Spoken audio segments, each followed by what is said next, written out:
alhamdulillahnya nih banyak juga yang ngobrol. Julius itu kalau YouTube-nya tuh sangat super duper lah. Ini memuji atau mengejek? Ada mengujinya dong, ngejeknya dua-duanya. Jadi kalau bicara kenapa kita dakwah di YouTube ya? Oke. Aduh, ini sebenarnya kalau mau dibilang dakwah satu sisi malu ya. Tapi ya karena teman-teman bilang dakwah ya udahlah kita bilang dakwah juga lah ya. Dakwah lah, dakwah. Ya, jadi kenapa bisa di medsos ya? Yang pertama kalau mau dibilang ya semua lillahi ta'ala. Oke. Ya, memang udah dari Allah yang nyuruh, kita cuma jalani. Kalau kita bilang kan manusia tuh nggak lebih daripada wayang. Ya, manusia tuh wayangnya Allah. Wayangnya Allah kan. Boneka Kita, ya. bonekanya Allah. Kita cuma ngikuti skenario Allah. Kalau mau dibilang kenapa saya di YouTube, saya sampai detik ini masih bingung. Bahkan teman-teman kayak bilangin, wah YouTube lu keren, YouTube lu besar gitu kan. Iya. Tapi saya nggak pernah merasa YouTuber, jujur ya, nggak pernah merasa Tapi YouTuber. lu tuh YouTuber 5 bulan udah dapat silver button. Yang YouTube yang baru ini kan JHDC. Jadi HDC.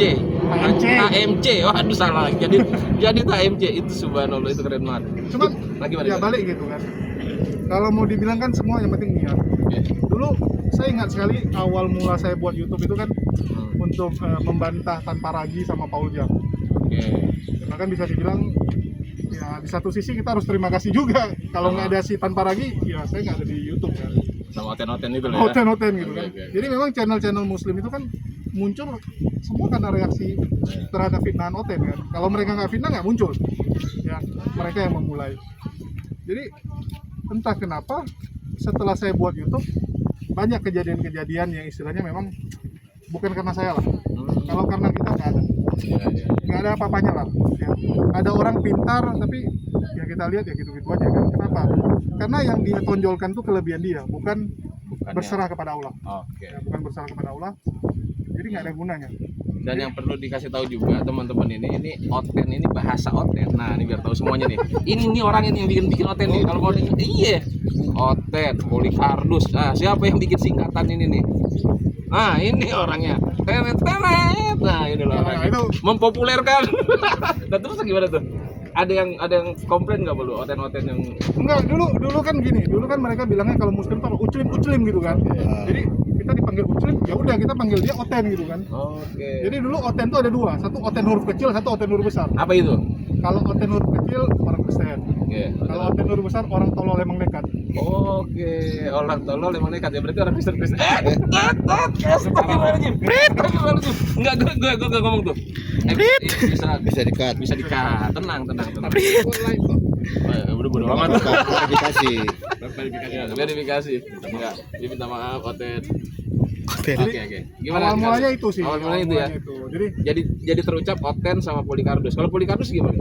Ya kan mereka polemikus. Cuman kalau polemikus kan cuma membuat polemik. Kalau mereka ini kan membuat polemik karena dibayar. Jadi kardus banget ya. Ada kardusnya gitu kan. Ada Oke. kardusnya yang membuat mereka mau menjadi polemikus. Itu sih bedanya. Hebat banget ya. Jadi ya jujur kalau gue sendiri gue juga nggak ini di dakwah. Setelah gue ngeliat Jadid ini itu termotivasi gimana caranya kita bisa berdakwah dengan cara kita gitu ya. Betul. Gini. Kalau bicara dakwah yang ustadz banget kan kita nggak sanggup. Ya, Habis ya gue kagak tapi apa. betul. Karena selain harus kuat hafalan, ya hidupnya juga harus benar. Kita nggak bisa benar 100% soalnya. Kayak tadi gini gue ngeliat mata gue ngeliat Banyak kali godaan ya. banyak kali godaan ya bang. Sumpah gila. Kita nggak sanggup yang gituan. Jadi kalau dibilang sama Ustaz Wafi gini, kenakan kalian dia bilang, yang punya label ustadz tuh berat soalnya kan. Harus jaga hidup. Kalau kita ya kasarnya gini lah, kita nggak pernah mengaku diri kita suci, tapi kita berusaha untuk jadi orang lebih baik. Itu yang lebih penting kan, daripada merasa hidupnya benar tapi rupanya hidupnya nggak benar. Lebih bagus kita sadar diri tapi kita ke arah yang lebih baik. Yang penting kan itu. Itulah kenapa kita bergaul sama Bang kan gitu kan, yang udah sadar lah hidupnya, udah tobat dia. Dan bagus banget Islamnya sumpah. Oke, Bang Julius. Ente ini kan terlalu tajam nih, terlalu super duper lah kalau menurut gua YouTube ente ini. Tajam dan menusuk gitu loh. Pokoknya The next big thing. kalau dengerin omongannya itu bahaya banget, apalagi kalau udah kita dengerin sampai habis itu cerita ente ngomong. Itu tajam banget buat buat agama lain. Nah itu gimana? Udah pernah dicari-cari ada cerita gitu apa ente mau dipolisiin atau gimana? Wah, Pernah nggak? kalau itu kan udah banyak ya memang ya, karena Ceritain dikit biar ada ya. iya, ini kadang-kadang kesal juga gitu ya. Kalau bicara keras, perasaan gue nggak keras. Ya kalau dibilang masih banyak lah teman-teman mungkin yang lebih keras ya. Ya, ya. Tapi kan Tapi lu tajem, lu kayak silet lu. gue salah satu yang paling dibenci lah.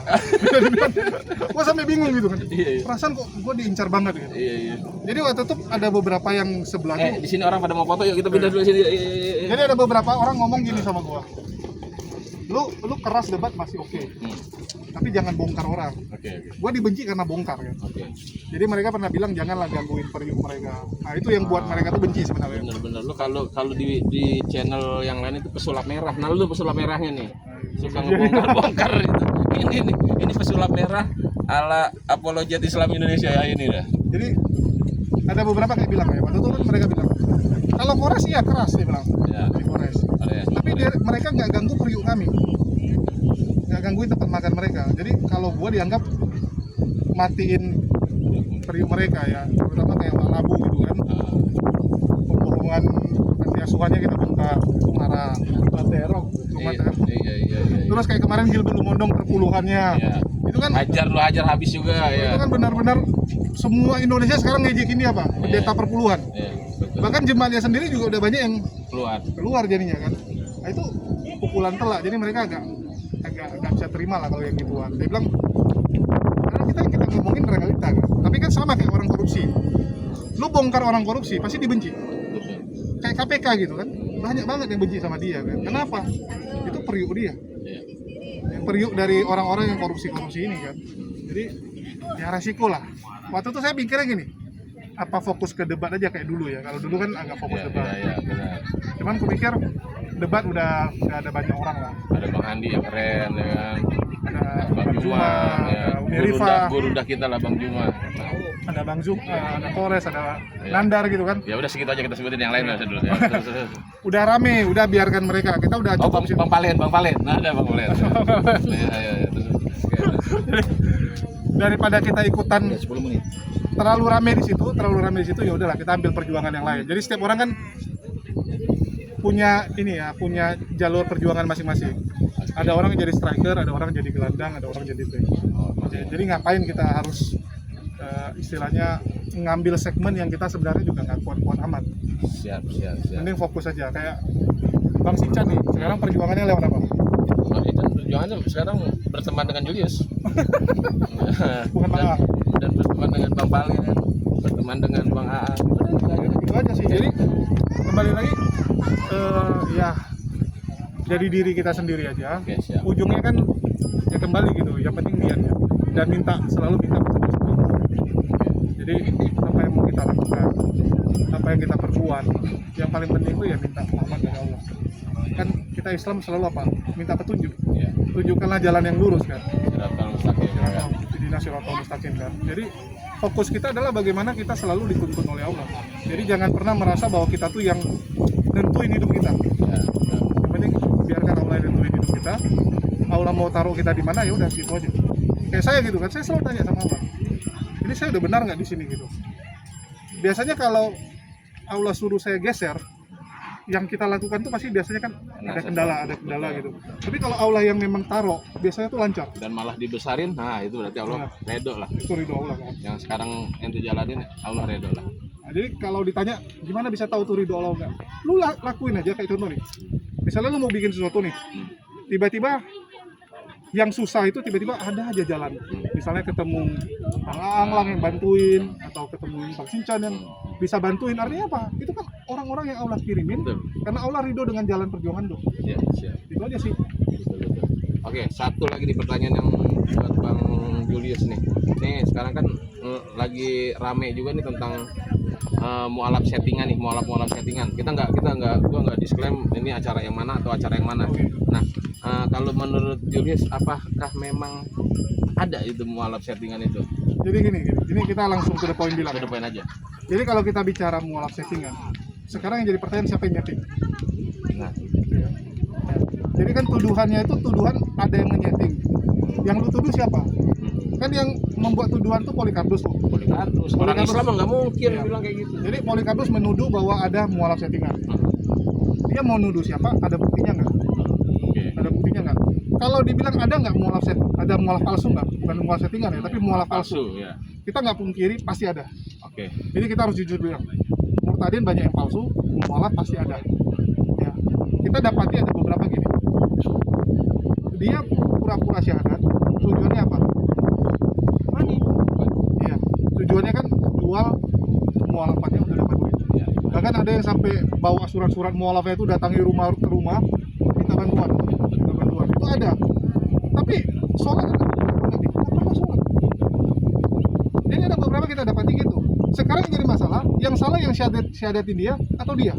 Sahadatin lah. Loh kok yang syahadatin? Yang sahadatin yang dia jadiannya. Sorry. Dianya yang salah, kan? Dianya yang salah. Kalau kita gini lah, ada orang nih mau mualaf, Iya. datang jumpa Bang Sincan, Bang Iya. saya mau mualaf nih. Iya. Bang Sincan coba lihat kan KTP nih, Lu apa? Oh, Islam apa Kristen? Kristen lu. Oke. Kristen, Buddha atau agama lain apa? Oh di luar Islam. Ente pengen sahadat. Pengen syahadat, lu terima nggak? Ya terima banget karena gue dapet unta merah itu hadiahnya. Kecuali Islam nggak? Lagi lu syahadat, pasti ditanyain kan. Iya. Tapi ini memang dia non Muslim, mau syahadat, lu terima. Supaya tujuannya untuk nipu. Siapa yang salah? Ya dia. Kita kan yang penting lillahi ta'ala, kita nggak tahu. Kalau gue lillahi ta'ala, Hmm. betul dia. Betul. Jadi kembali lagi, ada nggak yang odong-odong? Ada. Cuman yang jadi pertanyaan siapa yang menipu? Ya, siapa yang menipu? Kan Itu begitu. yang harus dicari tahu siapa yang menipu, lu atau yang mensyahadatkan. Tapi alhamdulillah satu hal ya, ini yang teman-teman harus Oke, tahu. siap. Yang mualaf palsu gitu, artinya kan dia non Muslim, Ah, memilih mualaf ah, supaya dapat keuntungan. iya. Artinya Ah. apa? Artinya orang tuh nggak benar. Tapi kita alhamdulillah orang seperti itu bukan Islam. Ah, Positifnya itu ya? Itu benar. Positifnya itu. Itu positifnya. Banyak orang nyamar-nyamar seperti itu. Ah, Sedangkan yang Muslim, Muslim. ada nggak yang pura-pura murtad untuk cari duit? nggak akan ada. Insya Allah. Insya Allah sampai detik ini ya, kita belum menemukan. Kita nggak tahu besok ya. Tapi Iya, sampai tahu. detik ini Nggak kita ada. kalau ada orang menyamar jadi non Muslim, Ah, begitu ditanya, lu Islam atau enggak? Dia pasti ragu jawab. jawab, pasti ragu dia. Dia nggak berani menipu. Ah. Kenapa? Karena kalau dia mengatakan dia bukan Islam, Selesai udah. Murtad menyangka udah. Iya, murtad dia. Walaupun dia Islam udah murtad udah itu. murtad. Walaupun dia ngaku gua bukan Islam udah murtad. Udah murtad kan? Iya, betul. Alhamdulillah nggak ada yang berani sampai seperti itu. Oke. Ya, jadi kembali lagi ya kalau dibilang palsu nggak palsu, ya yang penting kita nggak ikut terlibat, ya, dan nggak ada niat kita untuk menipu. Kalau orang tersebut mau nipu, ya itu dosa-dosa dia. Oke, sekarang buat mualaf-mualaf nih, ente kasih pandangan buat buat orang-orang Kristen yang pada mau kayak begitu deh, yang kerja ada cuman mau minta-minta dengan yang tadi ente bilang. Apa kata-katanya nih? Langsung Ah, dari ini nih. Julius nih. Ini ada juga ya, Ah. yang kemarin ya. Ah. Langsung kita sebut nama nggak apa-apa. Oke, boleh. Lina Wijaya ya, mungkin teman-teman semua pada tahu kan. Ah, Dia dulu pernah syahadat, ah, ya. Terus berapa bulan? 6 bulan ya, 6 bulan balik ke Kristen. Rupanya dia tujuannya apa? Tujuannya hanya untuk supaya dapat label murtadin. Karena kalau dapat label murtadin, nilai jual lebih tinggi. Oh gitu. Nilai jual lebih tinggi Iya, kan. iya, betul, Jadi iya, betul. kembali kalau memang tujuannya seperti itu kan yang dosa dia, Hmm, ya. Terus kalau dibilang untuk para mualaf kita mau ngomong apa nih? hmm. Ya kembali lagi gitu. Nggak ada keharusan itu sebenarnya mualaf itu ditolong. Ya. Memang orang mualaf itu wajib ditolong oleh orang-orang Muslim.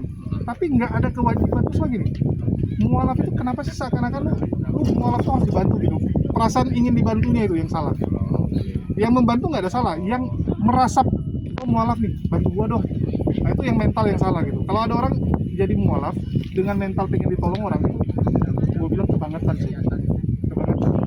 Jadi mualaf orang nolong syukur, tolong nggak luas gitu. Kenapa lu harus jadikan itu kayak seakan-akan gua mualaf tolongin gua dong gitu? Nah, itu udah kelewatan sih ya, karena ya kembali lagi gitu, lu punya tangan, punya kaki, kecuali lu cacat atau lu mungkin ada kekurangan nggak apa-apa. Ini lu sehat, masa lu nggak bisa kerja? Setuju gua. Oke. Karena prinsip gua